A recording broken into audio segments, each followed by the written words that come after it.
আর চিন্তায় রাখছে রিভার লাইনও, কারণ 900-রও বেশি কিলোমিটার নদীপথ। সেই নদীপথ কি হবে? নদীপথে তো আর ফেন্সিং নেই। সেই নদীপথ নিয়ে এখন চিন্তায় বিএসএফ। বিভিন্ন জায়গায় বিএসএফ টহল দিচ্ছে। সরাসরি চলে যাব প্রতিনিধি শুভঙ্করের কাছে। শুভঙ্কর, মোটামুটিভাবে কোন নদী এবং কোন কোন নদীর সীমান্ত রয়েছে এবং সেই জায়গায় কিভাবে টহলদারি নজরদারি চালানো হচ্ছে?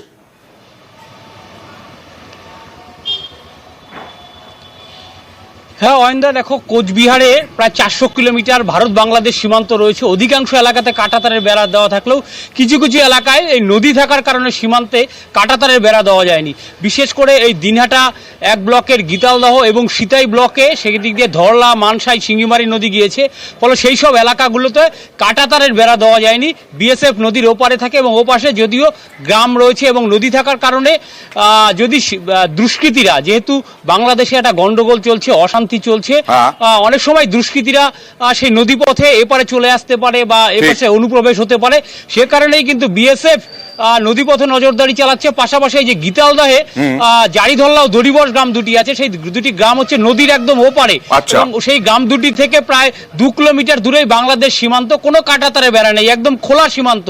সেদিক দিয়ে যাতে দুষ্কৃতীরা ঢুকতে না পারে সেজন্য এদিন বিএসএফ এর তরফে সেই গ্রামবাসীদের নিয়ে বৈঠক করা হয়। দড়িবস গ্রামে জড়ো হওয়ার আশঙ্কা থাকে এই সময়, যে সময় বাংলাদেশ অশান্ত, কারো সেরকম ভাবে নিয়ন্ত্রণে নেই এবং সেখানেই ভারতের চিন্তা, সীমান্ত উদ্বেগ। আমাদের গীতালদহ বিএসএফ ক্যাম্পের কোম্পানি কমান্ডার সাহেব এবং গীতালদহ থানার দায়িত্বপ্রাপ্ত সাহেব এবং সকলেই মিলে একটা আলোচনা হলো। এই আলোচনা সতর্ক করে দিল আমাদের কোম্পানি কমান্ডার সাহেব, যেহেতু আমাদের এই বর্ডারটা খোলা, যাতে কোনো দুষ্কৃতী কোনোভাবেই আমরা যাতে আমাদের এলাকা যাতে ঢুকতে না পারে, তাই আমি সকল লোকজনকে সেই বার্তাটা দিলাম। সীমান্তে সতর্ক বিএসএফ। ফুলবাড়িতে সর্দারপাড়া গ্রামে বৈঠক, গ্রামবাসীদের সঙ্গে বৈঠক বিএসএফ এর। কারণ এই যে নদীপথ, এই নদীপথে গ্রামবাসীদের উপরে নির্ভর করতে হচ্ছে যাতে অনুপ্রবেশ ঠেকানো যায়।